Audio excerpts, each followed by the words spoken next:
ఇప్పుడు నువ్వు ఆటో తోలుతున్నావు కదమ్మా? అవును సార్. సొంత ఆటోనా? సొంత ఆటో సార్.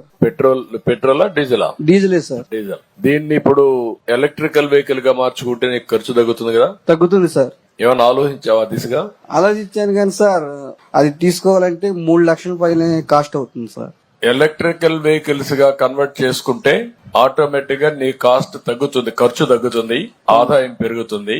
నేను మొట్టమొదటిసారిగా నీ వెహికల్ తోనే స్టార్ట్ చేస్తా.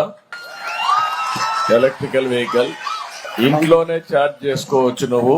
నేను ఒకసారి కలెక్టర్ నువ్వు కలువు, ఏం చేయాలి నేను గైడ్ చేస్తాం, దాని ప్రకారం ముందుకెళ్దాం. అందరికీ నమస్కారం అండి. ఆగస్టు 15వ తారీఖున గుడివాడ ముఖ్యమంత్రి వర్యులు నారా చంద్రబాబు నాయుడు గారు అన్నా క్యాంటీన్ ఓపెనింగ్ గుడివాడ రావడం జరిగింది. ఆ రోజు నాకు స్టేజీ మీద హామీ ఇచ్చిన ప్రకారం మీరు ఏ ఆటో తోలుతున్నారని సీఎం గారు అడిగారు. డీజిల్ ఆటో తోలుతున్నా అని చెప్పడం జరిగింది. ఇంకా ఖర్చు తగ్గే మార్గం ఏమైనా ఉందా అని ఆయనే అన్నారు. ఎలక్ట్రికల్ ఆటో ఇస్తానని అక్కడ స్టేజీ మీద నాకు వాగ్దానం చేశారు. అన్నమాట ప్రకారం ఈ ఆటో నాకు ఇప్పించారు.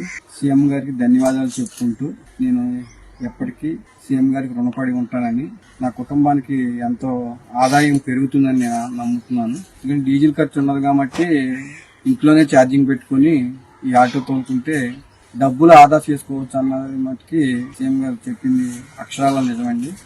సీఎం గారికి నేను రుణపడి ఉంటాను. సీఎం గారికి ధన్యవాదాలు.